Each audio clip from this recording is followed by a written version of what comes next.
சிவபிரானை வழிபடும்போது திருமுறைகள் ஓதி வழிபடுவோம். சிவசிவ. தேவாரம்.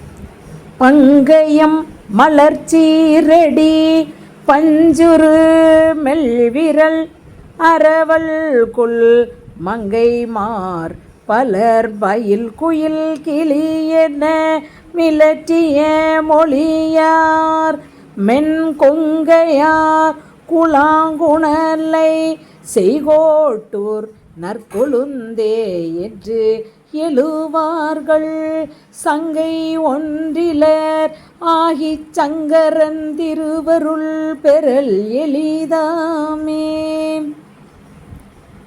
திருவாசகம்.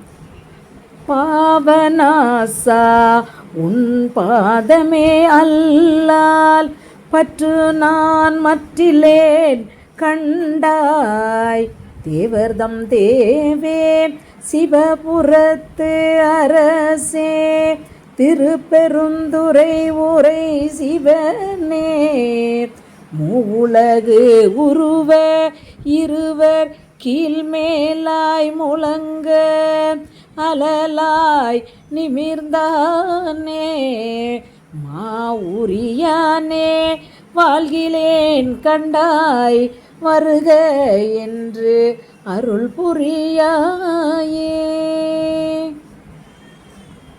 திருவிசைப்பா.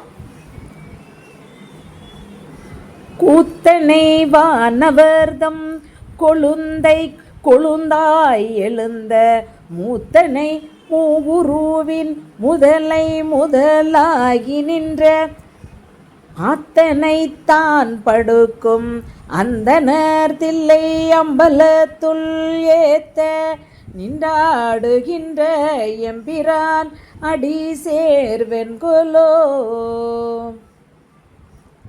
திருப்பல்லாண்டு.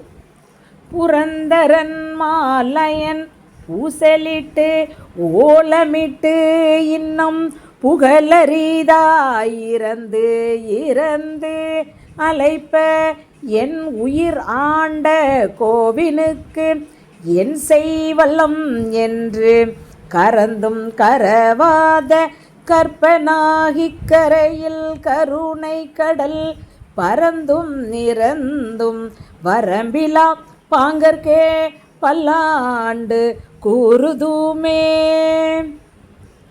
பெரிய புராணம். மைந்தரும் மறையோர்தாமும் மருங்கிருந்து அமுது செய்ய சிந்தை மிக்கு இல்ல மாதர் திரு அமுது எடுத்து நல்க கொந்து அவில் கொன்றை வேணி கூத்தனாரடியாரோடும் அந்தமில் ஆலியாரங்கு அமுது செய்து அருளினாரே. சிவசிவ. பஞ்சபுராண வழிபாட்டினை செய்து திருவருட்பயன் பெறுவோம். குடும்பத்திலுள்ள அனைவரும் ஒரு சில நிமிடங்களை ஒதுக்கி அவசியம் திருமுறைகளை பாடுவது அல்லது படிப்பது மிக எளிதாக செய்யக்கூடிய சிவபுண்ணியங்களுள் ஒன்றாகும். திருவருள் துணையுடன் அவசியம் அனைவரும் திருமுறைகளை பாடி படித்து பயன்பெற வேண்டுகின்றோம். சிவசிவ. திருச்சிற்றம்பலம்.